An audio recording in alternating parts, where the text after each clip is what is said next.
Mayeco, le magazine économique de la Mayenne, présenté par France Feng. Nous recevons aujourd'hui Marc Travers, co-gérant de la société Imagine VR dans le domaine de la réalité virtuelle à Laval. Bonjour Marc. Bonjour. Alors vous allez peut-être nous expliquer un petit peu ce que ça veut dire que réalité virtuelle. Alors tout à fait, donc effectivement, Marc Travers, j'habite sur Laval depuis 20 ans maintenant. J'ai créé Imagine VR il y a bientôt 7 ans avec mon associé qui s'appelle Marc également et sur lequel nous sommes sur une technologie qui est effectivement la réalité virtuelle immersive sans casque. Alors la particularité de nos solutions, c'est que c'est des solutions basées sur de la projection qui permettent donc de se projeter dans des univers virtuels. Alors la projection avec quel outil s'il n'y a pas de casque? Alors on est sur un système qu'on appelle un cave, un cube de réalité virtuelle où en fait c'est une salle où le sol, les murs, une partie du plafond sont des écrans. Donc on rentre à l'intérieur, on met des lunettes comme au cinéma pour voir en relief. Et on peut rentrer à plusieurs dans l'environnement, ce qu'on ne peut pas faire justement avec un casque. Oui. Et l'idée, c'est qu'on se projette dans des plans d'aménagement d'usine, dans des plans de patrimonial, dans des plans, dans des environnements vidéo, en images de synthèse ou en CAO 3D, en des plans techniques. En fait, vous modélisez un environnement architectural ou ça peut être aussi bien une salle de bain C'est ça. En fait, nos clients, on ne travaille qu'avec des professionnels. Nos clients vont du cuisiniste, artisan, fabricant de salles de bain, agenceur d'intérieur, jusqu'au chantier de l'Atlantique, qui sont également équipés de nos solutions pour concevoir, aménager les paquebots, mais aussi l'armée qui va travailler sur des aménagements de véhicules ou des bâtiments.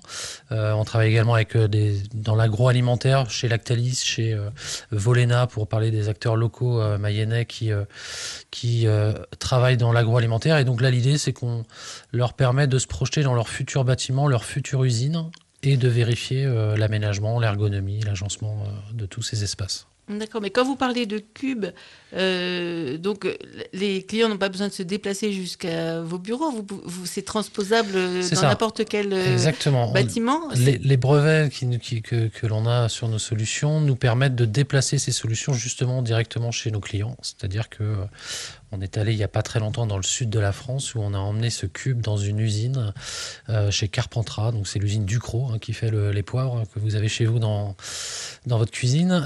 L'idée, c'est qu'ils avaient un nouvel aménagement d'un bâtiment et ils voulaient vérifier l'ergonomie des postes, l'agencement de l'usine.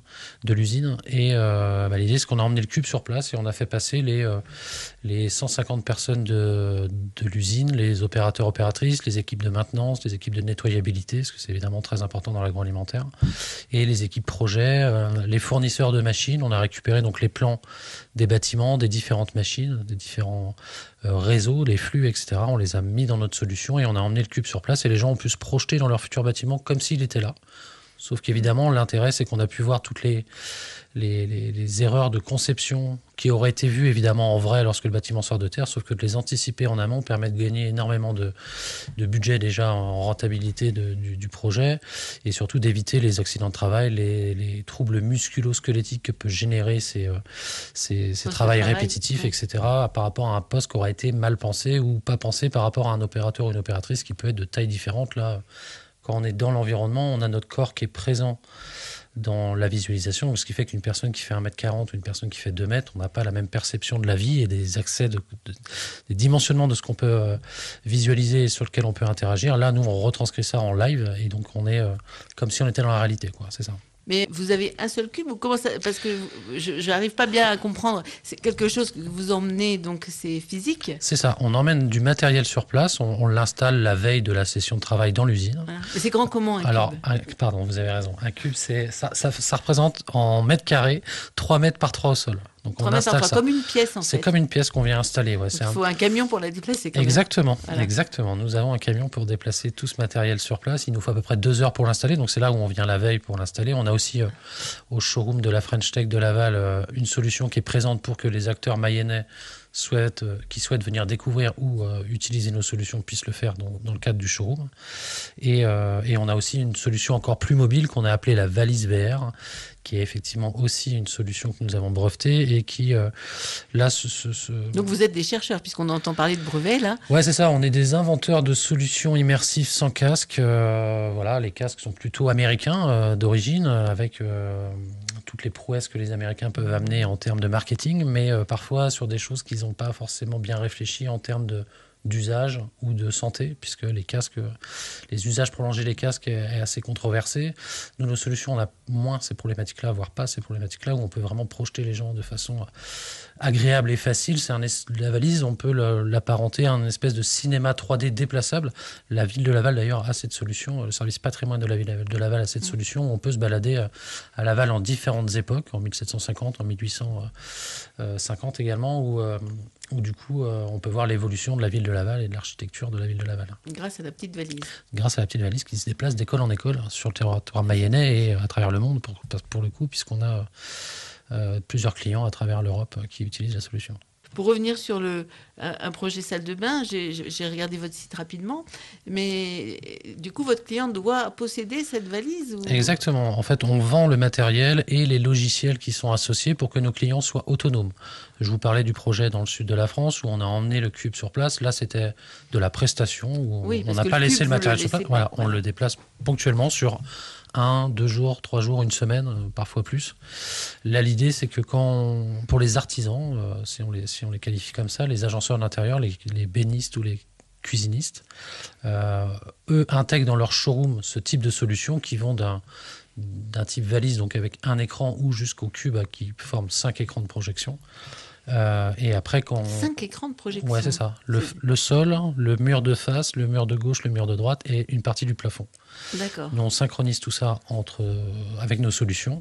Et eux, agenceurs d'intérieur, peuvent modéliser les plans de vous, de moi, de nos espaces, et nous y projeter comme si on y était. Et là, ils sont autonomes pour faire autant de projets qu'ils le souhaitent, puisqu'on leur fournit le matériel, les logiciels qui vont bien avec, et la formation qui leur permet de faire tout ça. Quelle est la différence d'utilisation entre le cube et la valise ? Parce que la valise a l'air de pouvoir faire beaucoup de choses quand même. Alors la valise, oui, l'intérêt c'est qu'elle est ultra mobile, quoi. C'est-à-dire qu'elle se déplace, elle tient dans un bagage cabine, hein. C'est pour ça qu'on l'a appelée une valise, hein. C'est vraiment format bagage cabine d'avion. Et donc ça permet une grande mobilité, ce que ne permet moins le cube. Nous, on le déplace, mais très peu de clients à nous, finalement, le déplacent. Ils l'ont en fixe, puisque la dimension de 3 mètres par 3 au sol fait que c'est un matériel... C'est quand même immersif avec la valise ? Ouais, la valise, c'est assez immersif, puisqu'on fait une projection qui va de 3,50 m de large à 2,50 m de hauteur. Et comme dans une pièce. Exactement. Et comme on est tout près du mur de projection, parce que la valise est munie d'un vidéoprojecteur à ultra courte focale, ça nous fait que notre champ de vision est très immergé dedans. Et surtout, encore une fois, c'est qu'on peut être à une dizaine de personnes. Là, on vient de l'installer dans une école à Marseille, où du coup, ils ont 15 paires de lunettes pour faire des TP complets avec des écoliers, puisque c'est pour des enfants assez jeunes, finalement. Voilà, et encore une fois, les casques sont plutôt donc, à ne pas utiliser chez les enfants trop jeunes. Donc, vous les utilisez avec les architectes, avec les artisans, que ce soit... L'école, les écoles. Ouais, avec l'école, voilà. C'est ça. Nos domaines d'activité vont de l'industrie, le bâtiment, l'éducation, la formation et aussi dans le domaine de la santé, puisqu'on a développé également des solutions pour l'accompagnement et le traitement des gens atteints de troubles autistiques, également de troubles phobiques, de troubles d'addictologie, des troubles de l'humeur et de la dépression également. Voilà, on a plusieurs dispositifs. Vous pouvez expliquer un petit peu... Alors sur ce sujet-là, et c'est un sujet qui nous tient particulièrement à cœur à moi et Marc, mon associé, parce qu'on est bien 2 marques chez Imagine VR. En fait, on a développé cette solution avec le pôle d'excellence autisme de Tours qui accompagne des enfants de 6 à 13 ans qui sont atteints d'autisme plus ou moins sévère. Et on a mené avec eux un projet de recherche pendant 3 ans et demi qui nous a amené sur une solution sur étagère qui permet aux thérapeutes d'accompagner et de soigner les enfants atteints d'autisme. Donc on a une étude clinique qui est en train de se finaliser, là, qui a couru pendant 6 ans et qui nous permet d'avoir la preuve, grâce à cette étude, que notre solution est la meilleure solution pour accompagner les jeunes autistes. Et chemin faisant, on a rencontré d'autres centres spécialisés. Cet environnement leur permet de mieux communiquer. Et quels sont les bienfaits qu'on peut attendre de ce genre de solution ? Ça leur permet de mieux appréhender les environnements stimulants, ils appellent ça comme ça, c'est-à-dire des environnements stressants, des environnements au contraire apaisants.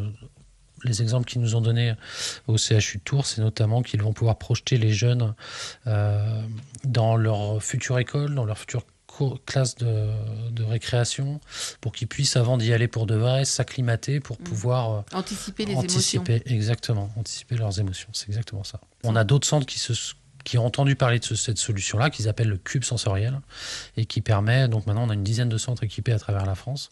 Alors là on parle encore de cube et non pas de valise. Ouais, on est sur le cube, et le module valise est également utilisé, alors notamment l'ADAPEI 35 en Ille-et-Vilaine est équipée de cette valise. Alors c'est une association qui notamment accompagne, alors là sur l'ADAPEI 35, accompagne des adultes atteints d'autisme sévère, non-verbaux, avec comorbidité, voilà, je vous passe les détails. Oui, non, mais l'idée... pour dire de quoi on parle. Oui, bien sûr, tout à fait. Et l'idée, c'est que eux, ils ont carrément mis un protocole de soins auprès de ces personnes pour faire du déblocage de situations psychologiques.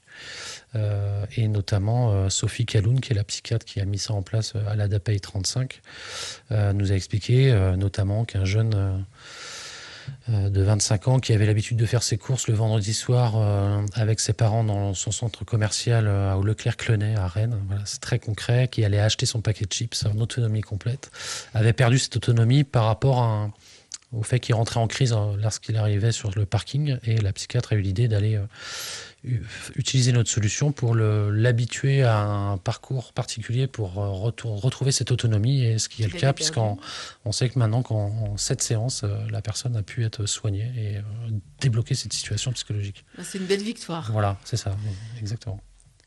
Eh bien, on a beaucoup de choses à se dire encore. Marc Travers, donc co-gérant de la société Imagine VR à Laval. Et nous allons nous retrouver la semaine prochaine pour continuer à découvrir avec vous vos produits et tout ce qui est fait chez Imagine VR. Eh bien, au revoir Marc. Au revoir, merci beaucoup. À la semaine prochaine. À la semaine prochaine.